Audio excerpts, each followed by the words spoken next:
সবাইকে পবিত্র ঈদুল আজহার ঈদ মোবারক। আমাদের এখানে আমার ফ্যামিলির সব ছোট বড় বাচ্চারা আছে এবং আমার সাথে আছে আমার ছোট ভাই ডাক্তার মোহাম্মদ তৌফিকুর রহমান তোফায়েল, আমার দুলা ভাই মোহাম্মদ মিজানুর রহমান, আবার এখানে আমার ভাগিনা আছে, আমার ফুফাতো ভাই, আর এইটা হচ্ছে আমার একবারে নিউ জেনারেশন আমার ছোট ভাইয়ের ছেলে তাইফ।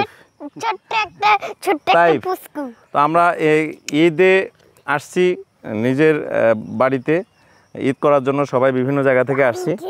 হ্যাঁ হ্যাঁ হ্যাঁ, এটা হলো বিমান, আর প্রত্যেকদিন বিমানের মতন দৌড়ায়। হ্যাঁ হ্যাঁ, ওকে। তো আমরা যেমন আসছি প্রত্যেকটা ফ্যামিলিতেও এরকম অনেক এলাকা থেকে লোকজন আসছেন।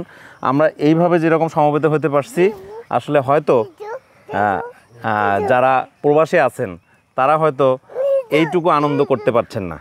তো আমি সেই প্রবাসী ভাইদের প্রতি সমবেদনা জ্ঞাপন করছি এবং তারা যেটুকু অনুশোচনা, যতটুকু কষ্ট নিয়ে আসলে বিদেশে ঈদ যাপন করছেন, হয়তো আমরা সেটুকু পূরণ করে দিতে পারবো না কখনোই।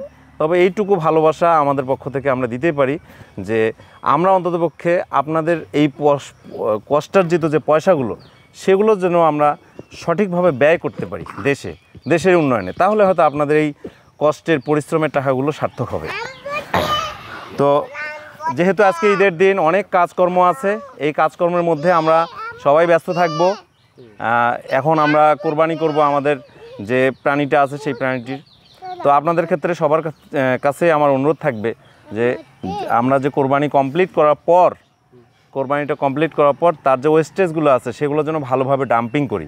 বিশেষ করে কমপক্ষে হলো 3 ফিট গভীরে যেন এটাকে পুঁতে ফেলি। এটা কিন্তু আমাদের কারোই হুঁশ থাকে না আসলে কোরবানি করার পরে, এটা নিয়ে কোনো চিন্তা করি না। কিন্তু এইটা এই জন্য দরকার, যেই দেখেন লাম্পি স্কিন ডিজিজের মতো এমন একটা মারাত্মক রোগ কিন্তু ছড়ায় পড়ছে সারা বাংলাদেশে। আপনার এই কোরবানি থেকেই দেখা যাবে আপনার এলাকায় এর ভিতরে একটা অ্যানিমেলের ভিতরে যে রক্তগুলো থাকে, এই রক্তগুলোই পুরো জীবাণুটাকে বহন করে। তো এই রক্তগুলো আপনি যদি যেখানে সেখানে রাখেন, তাহলে আপনার এলাকায় এই লাম্পি স্কিন ডিজিজ, খুরা রোগ থেকে শুরু করে যাবতীয় যে রোগগুলো আছে, এই রোগগুলো ছড়ানোর ক্ষেত্রে ব্যাপক ভূমিকা রাখতে পারে। এখন আপনারা বলতে পারেন যে আমরা তো সুস্থ গরু আসলে জবাই করতেছি, কারণ সুস্থ গরু কেমনে বুঝবেন আপনি? মিনিমাম ইনকিউবেশন পিরিয়ড থাকে, কোনোটার 15 দিন, কোনোটার 21 দিন, কোনোটার আপনার হচ্ছে যে 7 দিন।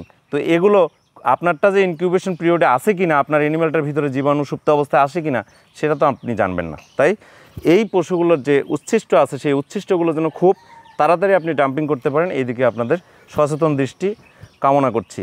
সবাই ভালো থাকুন এবং আজকের এই পবিত্র ঈদুল আজহা আনন্দময় হোক আপনাদের জীবনে, এই শুভকামনা ব্যক্ত করছি। আসসালামু আলাইকুম।